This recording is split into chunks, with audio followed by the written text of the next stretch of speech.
Tá? Deixa eu tirar essa música aqui porque ela tá. Tudo que eu tô fazendo tá esse tantã na cabeça. E ele segue lá, ó. Pera aí. Fazer terapia para isso sair do juízo. Minha gente, obrigado pela presença de todos. Separei aqui um material muito bacana para a gente conversar. Vamos conversar sobre as medidas de contracautela.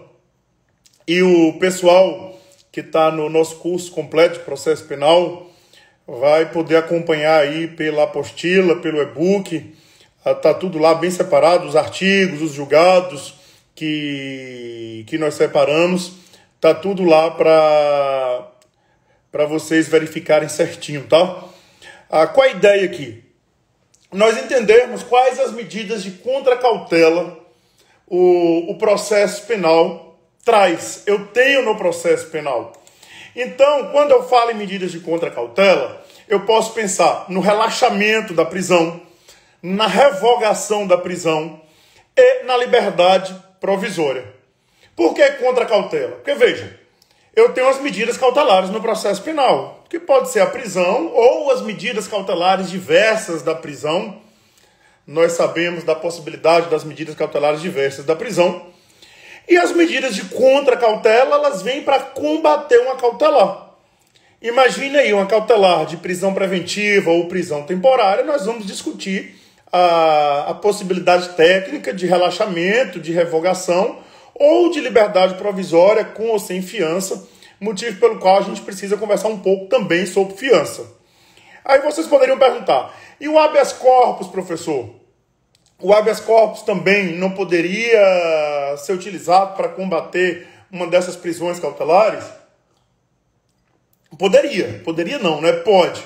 Só que habeas corpus não é uma medida de contracautela. Nós sabemos que o habeas corpus é uma ação constitucional, uma ação autônoma de impugnação, então não possui natureza de medida de contracautela. Cuidado com isso.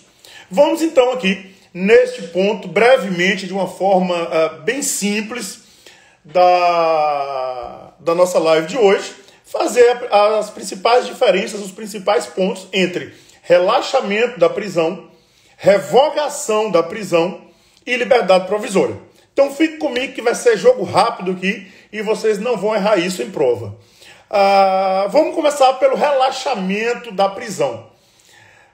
Quando vocês ouvirem falar em relaxamento, pensem sempre em ilegalidade, tá?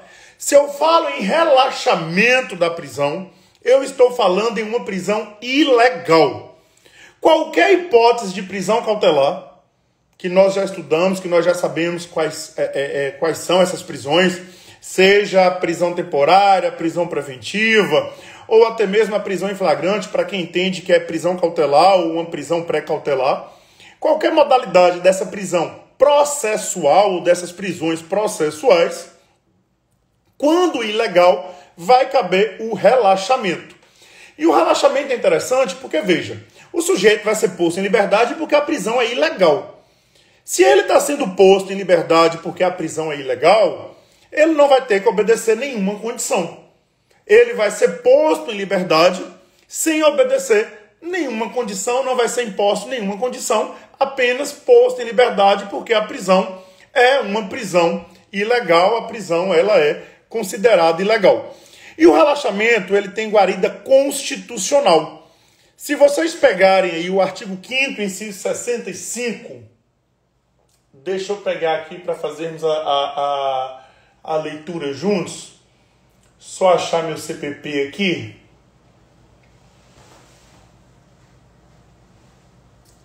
Deixa eu só pegar o vadimeco aqui. Vamos fazer a leitura juntos aqui. Se vocês pegarem aí o artigo 5º, inciso 65 da Constituição, vocês vão ver o seguinte: a prisão ilegal será imediatamente relaxada pela autoridade judiciária. Então, a prisão ilegal deve ser imediatamente relaxada e o sujeito vai ser posto em liberdade sem precisar aí observar nenhuma medida. Então já entendemos aqui a primeira medida de contracautela, o relaxamento, prisão ilegal. Seu examinador vai perguntar, contra a prisão ilegal cabe relaxamento. Diferente é a revogação da prisão. Quando eu falo em revogação da prisão, eu estou falando em uma prisão legal.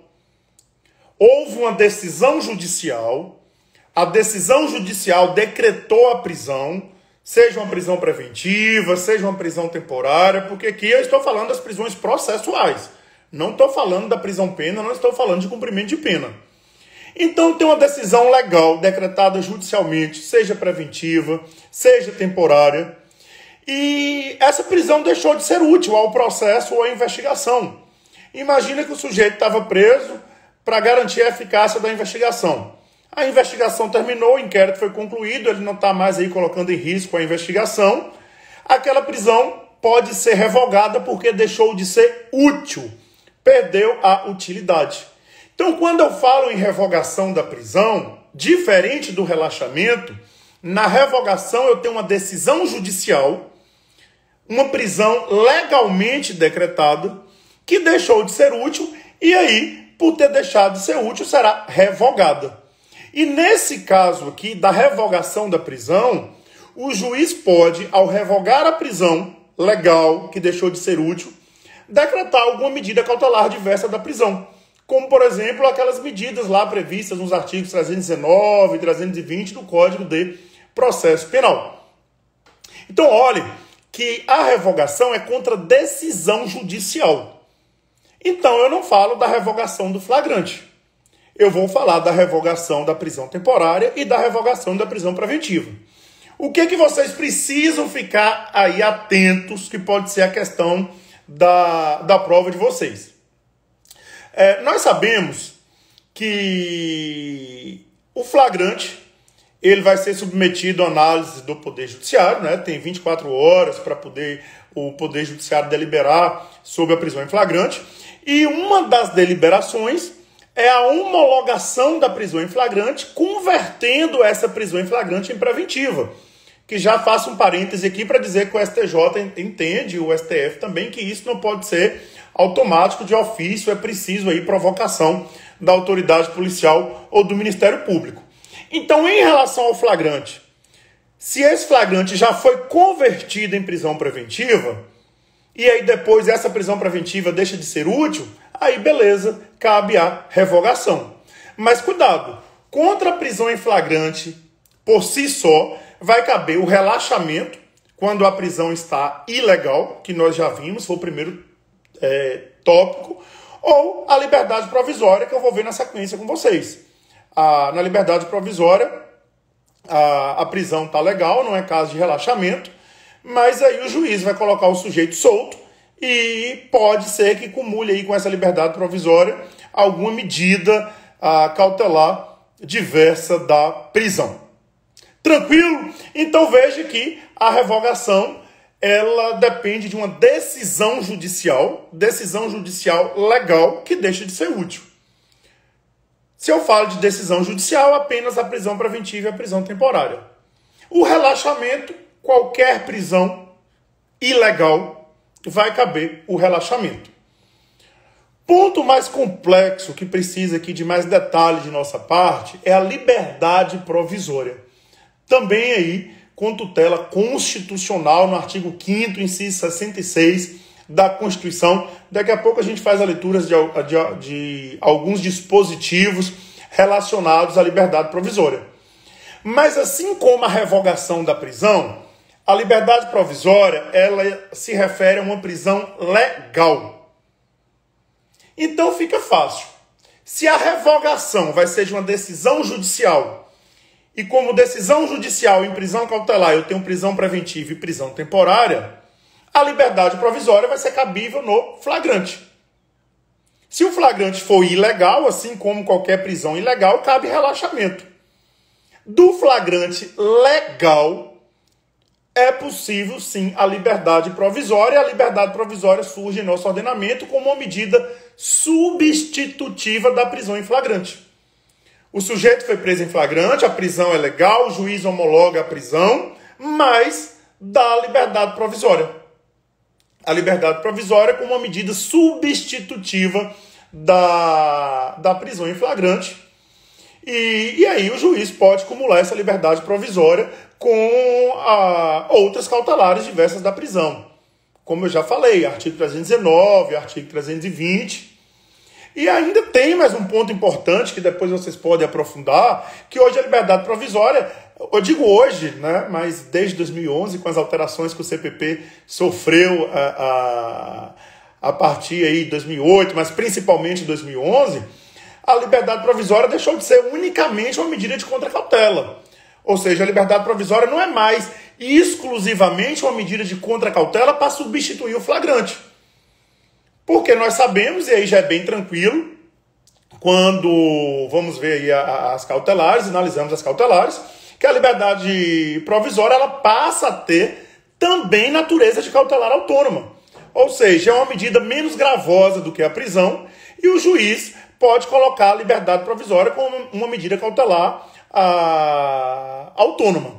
Tranquilo? Então a liberdade provisória vai ser cabível diante da prisão em flagrante lícita, diante da prisão em flagrante legal. E aí, como condição para o sujeito ficar em liberdade provisória, o juiz pode colocar aí outras medidas cautelares diversas. Outras medidas cautelares diversas. Então, eu acho que inicialmente aí ficou bem claro a diferença entre a revogação da prisão, o relaxamento da prisão e a liberdade provisória. Eu quero que fique bem tranquilo. Teve a prisão em flagrante legal, mas o juiz verifica aí falta de motivo que autoriza a preventiva, ou seja, não tem os requisitos da preventiva. O juiz vai homologar o flagrante, mas vai conceder a liberdade provisória. Por que vai conceder a liberdade provisória naquele flagrante? Porque não tem os elementos da preventiva. E aí essa liberdade provisória ela pode vir cumulada com fiança ou sem fiança.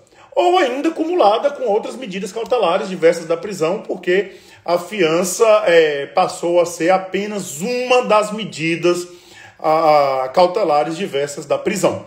Então veja que é muito simples diferenciar relaxamento, liberdade provisória e revogação da prisão. E isso que eu estou falando para vocês, anotem aí para fazer a leitura mais detalhada.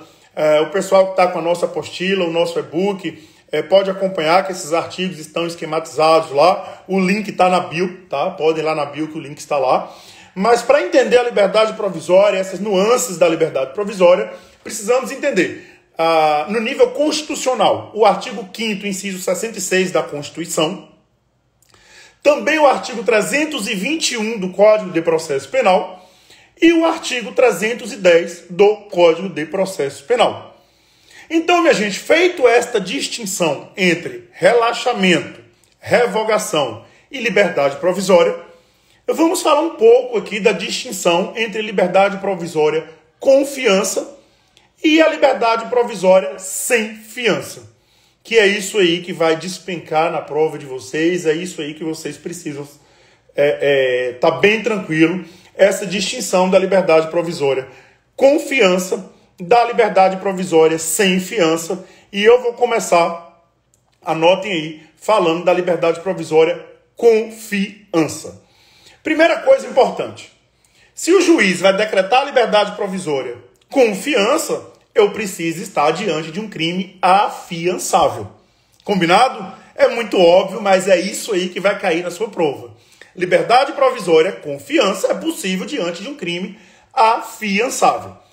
E aí é importante vocês saberem que a fiança é uma garantia real, ou seja, ela vai ter como objeto aí a coisa, dinheiro prestada pelo acusado, mas não só pelo acusado. Importante saber também que uma terceira pessoa pode prestar a fiança. Para quê? Para assegurar que aquele investigado, que aquele acusado, ele vai cumprir determinadas obrigações processuais. Então, essa questão da fiança, do arbitramento da fiança, é possível da prisão em flagrante, do instante da prisão em flagrante. Obviamente, se eu estiver diante de um crime afiançável, e no instante da prisão em flagrante, se for as hipóteses onde o delegado de polícia pode arbitrar a prisão em flagrante, daqui a pouco eu falo mais sobre isso, mas são aqueles crimes, via de regra, que a pena máxima não ultrapassa 4 anos. E eu digo via de regra porque nós temos uma exceção, tá? E se liguem aí que daqui a pouco eu falo na exceção. Mas desde aí o flagrante até o trânsito em julgado de uma sentença penal condenatória, é possível sim a liberdade provisória com fiança.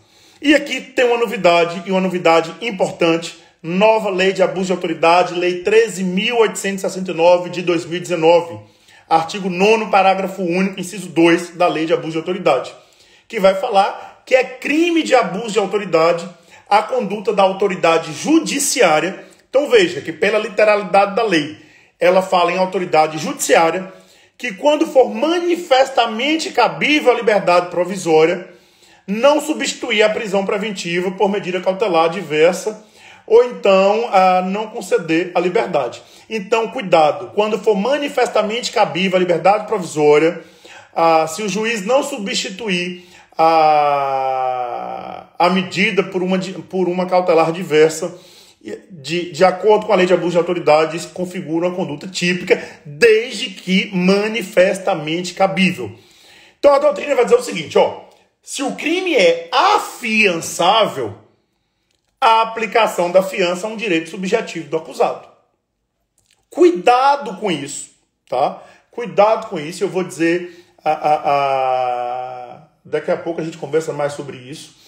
Apesar de ter doutrinador que não concorda com isso, mas a corrente, a tendência é o direito subjetivo do acusado, e essa redação da lei de abuso de autoridade vem também corroborar que, quando cabível, quando o crime for afiançável, o arbitramento da fiança ser aí um direito subjetivo do acusado. E aí, o delegado pode arbitrar a fiança no instante do flagrante? Pode. Artigo 322 do CPP, acabei de falar, desde que o crime não ultrapasse aí a pena de 4 anos, o delegado pode arbitrar a fiança se o crime for afiançável. E aí vocês já estão ligados aqui, estou vendo, na exceção. Também novidade trazida pela Lei Maria da Penha, pela Lei 11.340 de 2016. E eu digo novidade porque não estava na redação original, né? O artigo 24A, ele vem aí depois da redação original e vai dizer o seguinte, no crime de desobediência da medida protetiva, porque antigamente, se o sujeito desobedecia uma medida protetiva fixada no âmbito de violência doméstica e familiar contra a mulher, ele caía na desobediência do Código Penal. Mas hoje há um tipo específico, o artigo 24A. Então, a desobediência daquele sujeito que não cumpre a medida protetiva, ela configura um tipo específico, o artigo 24A. A pena é inferior a 4 anos, então, em tese, o delegado podia arbitrar fiança, só que a própria lei fala que, neste caso, apenas o juiz pode arbitrar fiança. Então, veja que isso aí é uma pegadinha. O que o examinador vai perguntar: o crime de desobediência da medida protetiva no âmbito da Lei 11.340 é inafiançável? Errado. É afiançável, cabe fiança, mas só o juiz pode arbitrar fiança. E aí vem a segunda pegadinha. Mas o juiz vai poder arbitrar fiança, só o juiz poder arbitrar fiança é porque a pena é maior do que 4 anos?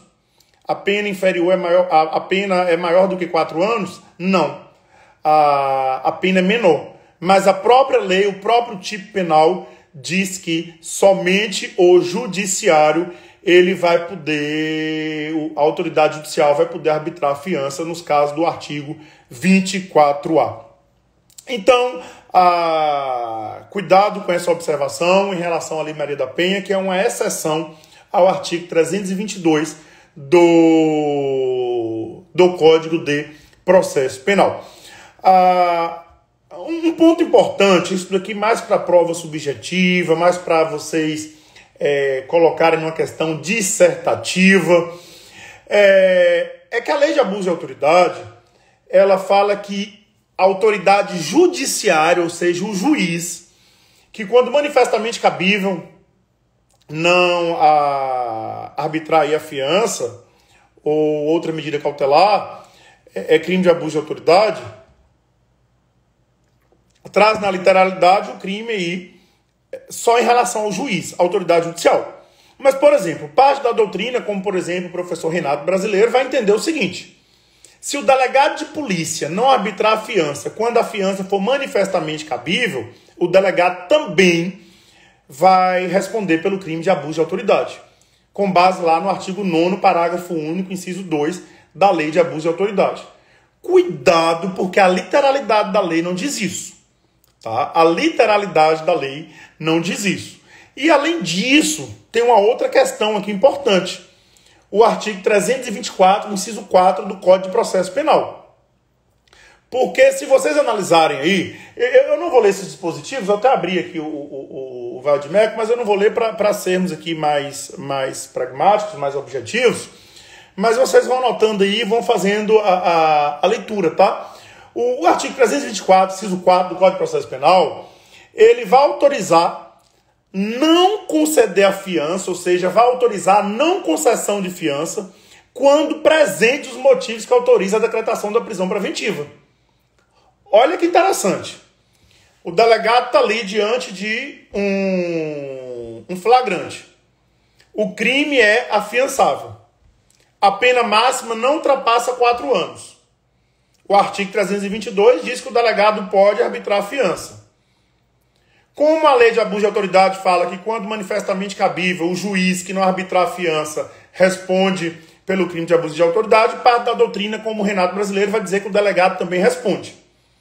Mas, se o artigo 324, inciso 4, diz que quando presentes os elementos da prisão preventiva, os requisitos da prisão preventiva, pode-se deixar de arbitrar a fiança, significa o seguinte: o delegado de polícia, diante de um crime com pena máxima inferior a 4 anos, ou seja, a pena máxima não ultrapassa 4 anos, não é maior que 4 anos, mas naquele caso concreto ele entende que ele... Tá beleza? Travou aí?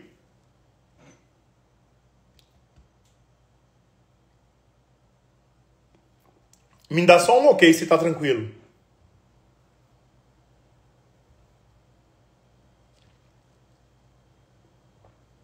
Então, vamos lá.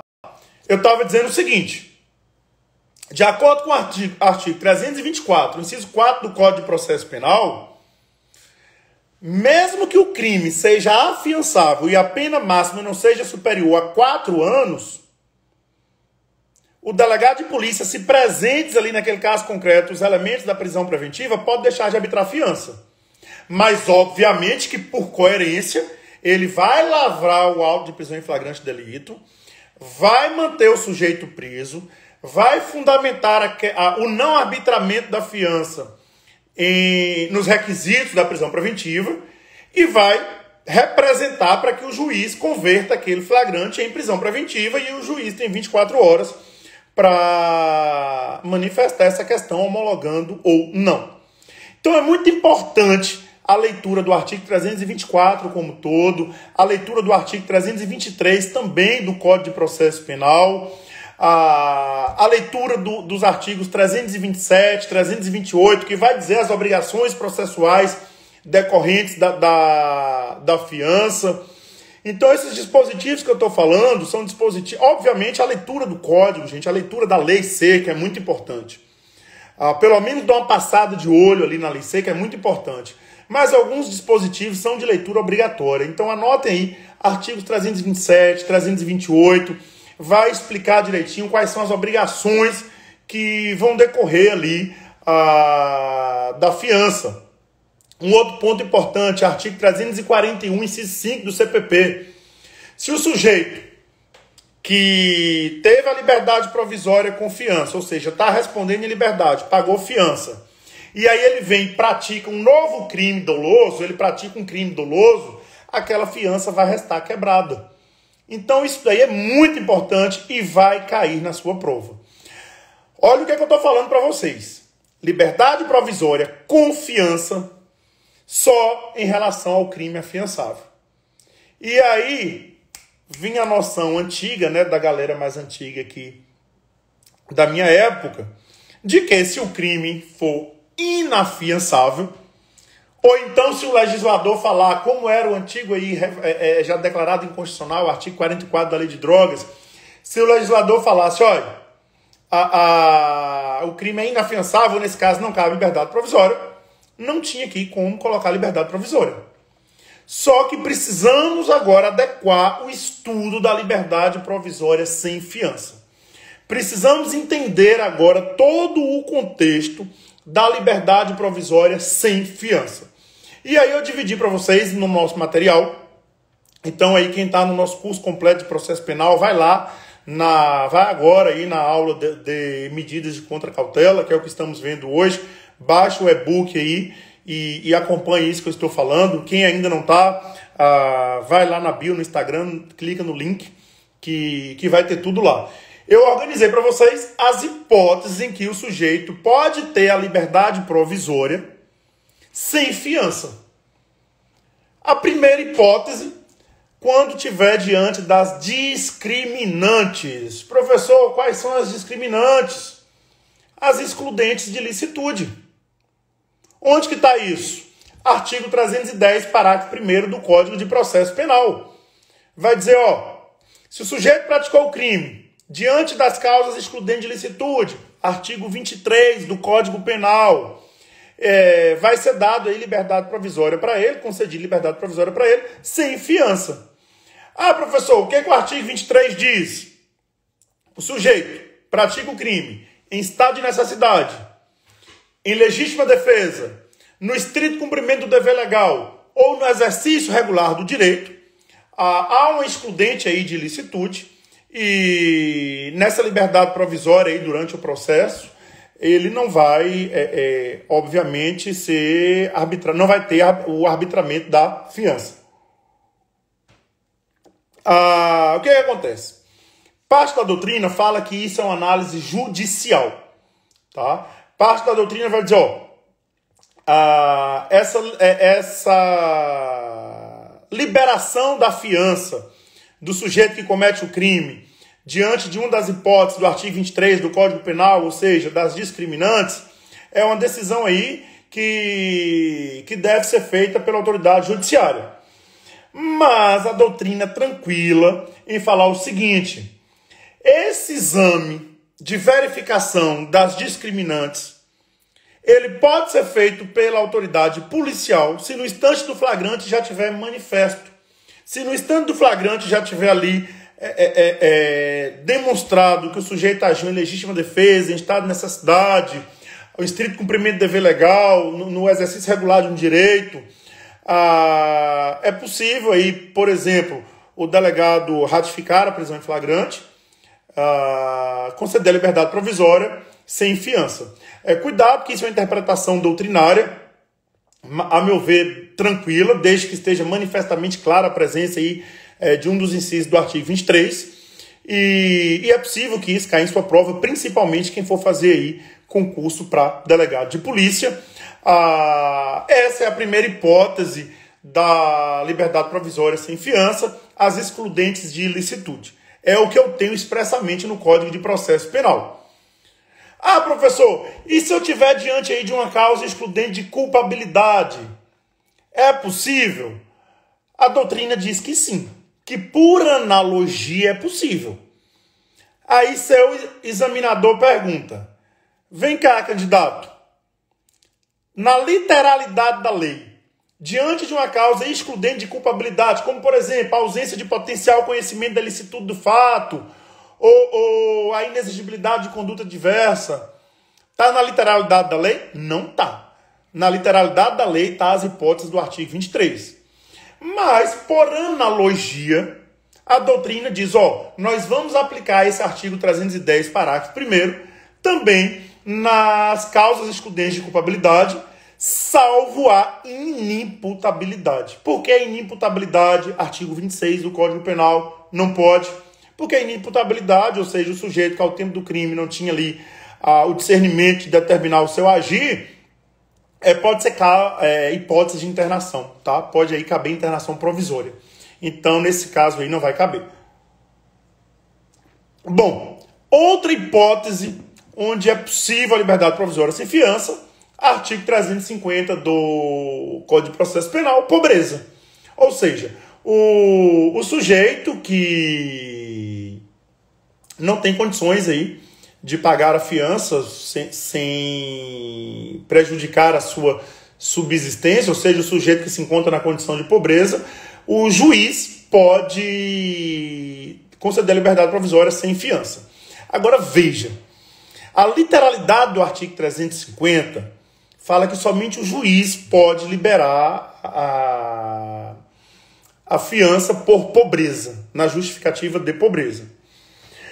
Mas, fazendo uma análise sistemática do Código de Processo Penal, das alterações advindas no Código de Processo Penal, inclusive também com outras legislações e com a lei que permite ao delegado fazer essa análise de pobreza, a jurisprudência vem admitindo que, diante da situação de pobreza, o delegado ele libere o sujeito de pagamento de fiança.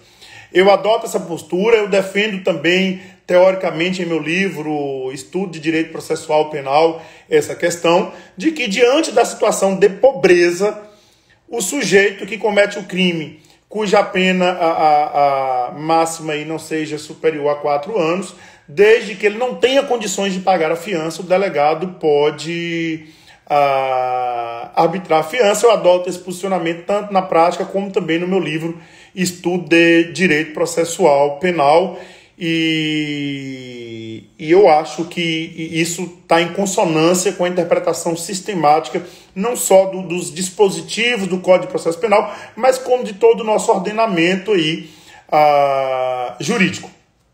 Uma outra possibilidade, além das discriminantes, além da situação de pobreza, uma outra possibilidade onde o sujeito pode ser posto em liberdade sem o pagamento da fiança, são as hipóteses onde o juiz vai colocar a liberdade provisória cumulada com outra medida cautelar diversa aí da prisão.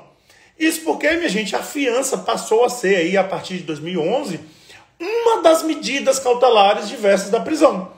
Então o juiz ele pode acumular a liberdade provisória com a fiança, mas como a fiança é uma das diversas modalidades de medidas cautelares, pode ser aí que o juiz aplique a liberdade provisória com outra medida. Ou até mesmo com a fiança e outra medida, já que essas medidas cautelares diversas da prisão, de acordo com o artigo 282, parágrafo 1º do Código de Processo Penal, podem ser aplicadas isoladamente ou cumulativamente com outras medidas. Então o juiz não precisa aplicar apenas uma medida diversa da prisão. Ele pode aplicar mais de uma. O que eu tenho de observação aqui importante? Existem alguns crimes que a própria lei fala que não cabe prisão em flagrante. Que a própria lei fala que o sujeito não vai ficar preso. Por exemplo, aquele sujeito que se enquadra no artigo 28 da Lei de Drogas, que está portando droga para o consumo pessoal. Se a gente for lá para o artigo 301 do Código de Trânsito, o condutor de veículo que presta socorro à vítima do acidente de trânsito. São hipóteses onde o sujeito que comete crime de menor potencial ofensivo, são hipóteses onde eu não vou ter prisão em flagrante. Cuidado que isso é outra pegadinha. O que não pode ter é a lavratura do auto de prisão em flagrante delito. O sujeito não vai ficar preso em flagrante. Mas os passos iniciais do flagrante são possíveis. Então imagine, o sujeito que está portando droga para consumo pessoal, ou o sujeito que comete aí o acidente de trânsito e tem vítima e presta socorro, ele não pode ficar preso, mas é possível a captura, a condução coercitiva, a apresentação desse sujeito à autoridade policial, mas, obviamente, a prisão em flagrante não vai ser ratificada, porque a lei diz que o sujeito não pode ficar preso. O que o seu examinador vai perguntar é: se a lei diz que naquele caso não cabe prisão em flagrante, é possível a captura dele em flagrante? É possível. A captura é possível. O que não é possível é a lavratura do auto de prisão em flagrante delito. Então, cuidado com essa distinção. Outro ponto importante que a gente não pode passar aqui de analisar é o seguinte. Tinham dispositivos que falavam, aqui não cabe liberdade provisória. Aqui o sujeito se ferrou. O sujeito cometeu o crime, teve flagrante, vai ficar preso até o final do processo. Como, por exemplo, o crime de tráfico de drogas, né? Era o que dizia o artigo 44 da lei de drogas aí, para a galera mais antiga que nem eu. O Supremo disse o seguinte, não pode ter prisão ex lege, não pode ter uma vedação de liberdade provisória. A lei não pode dizer, o sujeito nessa hipótese fica preso. O juiz tem que analisar no caso concreto se é necessário ou não a prisão. Então, a partir de então, o entendimento não pode haver uma vedação legal de liberdade provisória. O juiz tem que analisar no caso concreto se cabe ou não liberdade provisória. Professor, e se o crime for inafiançável? Aí que vem aí a revolta de alguns, né? E se o crime for inafiançável? Se o crime for inafiançável, o juiz não vai poder determinar a liberdade provisória com fiança. Mas como não é possível a vedação em abstrato, a vedação legal da liberdade provisória, em tese é possível a liberdade provisória sem fiança diante de um crime inafiançável.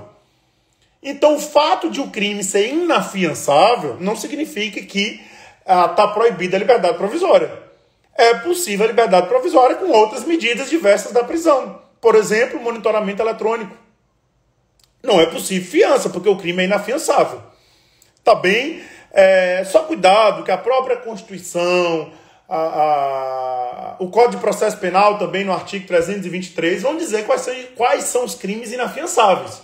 E aí é o que eu chamo de inafiançabilidade absoluta, que é o racismo, tortura, tráfico de drogas, terrorismo, os crimes hediondos, a ação de grupos armados, civis ou militares contra a ordem constitucional e o Estado Democrático de Direito, ou seja, são crimes que a própria Constituição diz que é inafiançável, inafiançabilidade absoluta.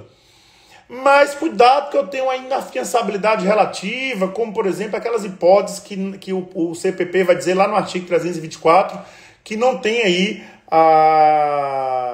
ou melhor, que tem, né, que estão presentes os requisitos da prisão preventiva. Nesses casos de inafiançabilidade, seja relativa, seja absoluta, não vai caber liberdade provisória com fiança, mas sem fiança cabe, pelo menos em tese. E aí o juiz vai determinar qual é a outra medida cautelar diversa da prisão a ser colocada ali.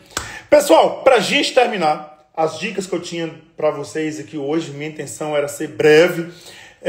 Os últimos dispositivos que eu quero que vocês leiam são os artigos 336 e 337 do Código de Processo Penal, para a gente entender a destinação da fiança. Por que esses artigos são importantes? Vou repetir, 336 e 337. Porque caso o acusado, na eventualidade do réu ser condenado e se apresentar para cumprir a pena, essa fiança que eu falei no início, que é um valor dado em garantia, né, ele vai ser restituído, porque o sujeito se apresentou para cumprir a pena, mas vai abater daí as custas do processo, eventual multa, eventual indenização da vítima. Ou seja, esses valores vão ser abatidos da fiança. Caso o sujeito seja absolvido, aí obviamente a fiança vai se tornar sem efeito e vai haver aí a restituição, vai haver a restituição deste valor. Tá bem? O porte de arma cabe fiança, tá? O porte de arma de uso permitido aí cabe fiança. A redação original do Estatuto do Desarmamento falava que não, mas o Supremo entendeu que é possível, sim, a questão da fiança no porte de arma ou na posse, né? Na posse ou no porte de arma. Meus queridos, vou tentar vir mais vezes fazer live. Eu queria vir mais vezes, né? Prometi vir mais vezes, mas eu acho muito bacana estar aqui com vocês.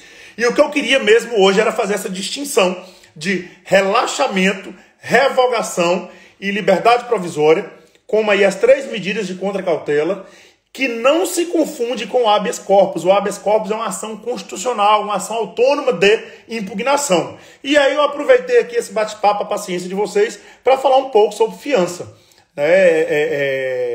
que é um assunto tão simples, tão tranquilo, e às vezes a gente dificulta. Então eu agradeço demais a atenção de vocês, agradeço demais aí estarem aqui nesse horário estudando, e tamo junto, tá? Tamo junto. Não deixe aí de verificar o material. Quem ainda não conhece o nosso curso de processo penal, a disciplina completa, vai lá na nossa bio, tá? Tá o link tá na bio, vocês já vão acessar aí o curso completo de processo penal. E estamos lançando também pela editora TOT, tá ainda em pré-lançamento, mas vocês já conseguem adquirir pelo site da editora o nosso estudo de Direito Processual Penal, ou seja, a disciplina completa. Ali a gente vai estudar tudo de processo penal. Tá um livro bem bacana, modéstia à parte, porque são 10 anos aí de trabalho e graças a Deus esse ano consegui concluir e tá à disposição de vocês. Tranquilo? Grande abraço, tamo junto e joguem duro sempre. Difícil é eu